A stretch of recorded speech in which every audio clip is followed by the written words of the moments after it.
Speaker sir, कहां कहां तक इन्होंने डर फैला दिया है?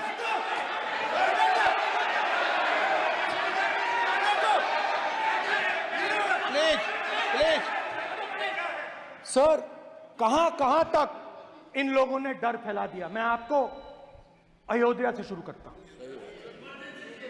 सर नमस्कार। अयोध्या ने आपको मैसेज भेजा। अयोध्या ने राम भगवान, मेरा व्यवस्था का सवाल है।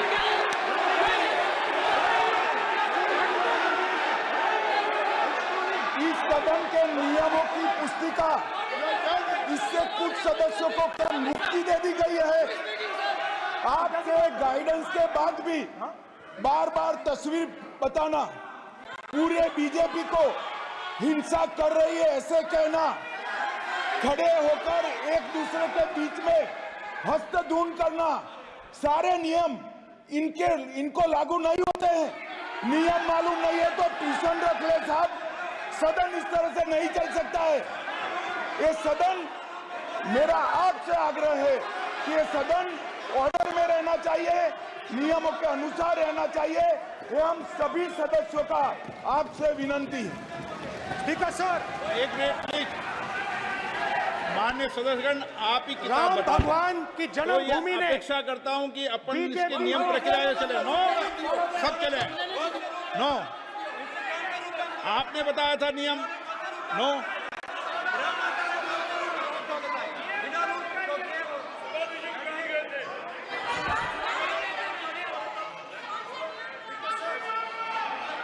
माइक दीजिए सर। हाँ सर, मेरा सवाल है सर, इस माइक का कंट्रोलर किसके हाथ में? प्लीज बैठिए बैठिए सर ये ऑफ होता है, प्लीज, बीच में माने ऑफ हो बैठिए जाता है। प्लीज। ये बार कई बार विषय उठ गई और बहुत गंभीर, और माननीय सदस्य, आप प्रतिपक्ष के नेता हैं, आप सदन के बाहर भी ये बात कहते हैं कि माइक बंद कर देते हैं। मैंने कई बार आग्रहपूर्वक किया कि आसन पर इस तरीके का आरोप नहीं लगाए।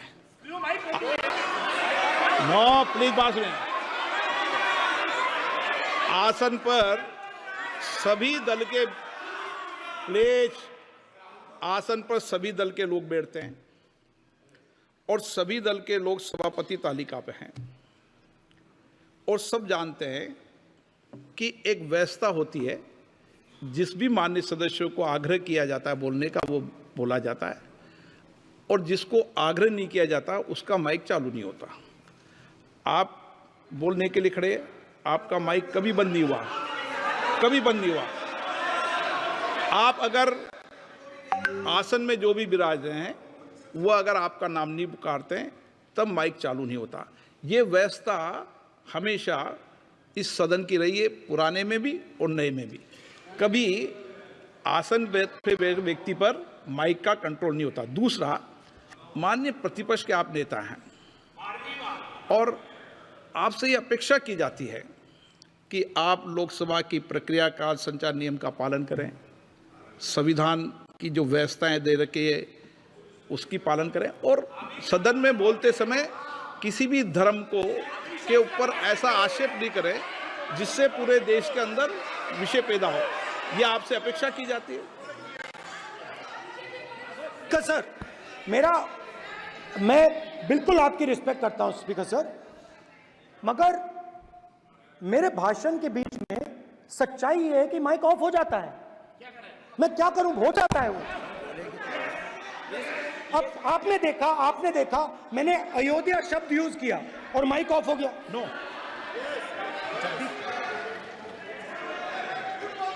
अरे ये प्रधानमंत्री मोदी जी के टाइम पे आधा कह रहा है क्या? तो अयोध्या ने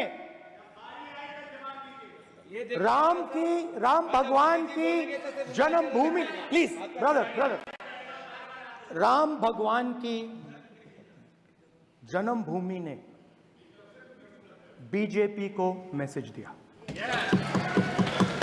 और ये आपके सामने मैसेज बैठे हुए हैं। मैंने इनसे पूछा, कल कॉफी पी, इनसे मैंने पूछा बताइए, मैंने पूछा कि बताइए ये हुआ क्या। बीजेपी ने राम मंदिर का इनॉग्रेशन किया, बोलने दीजिए, राम मंदिर का इनॉग्रेशन किया। अरे भाई आप हार गए, उसको शर्म करिए। नाम बोलने की कोई जरूरत नहीं है, मैं भाषण दे रहा हूं, आप नहीं दे रहे हो।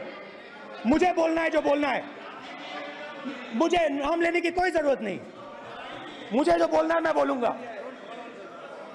तो अयोध्या ने मैसेज दिया और मैंने इनसे पूछा कि हुआ क्या, और इनका जवाब आया। मैंने उनसे पूछा कि आपको कब पता लगा कि आप अयोध्या में जीत रहे हो, और आपने कहा पहले दिन से मुझे पता था। सही बात। और मैंने कहा ये क्या हुआ, उन्होंने कहा राहुल जी अयोध्या में एयरपोर्ट बना, अयोध्या की जनता से जमीन छीनी गई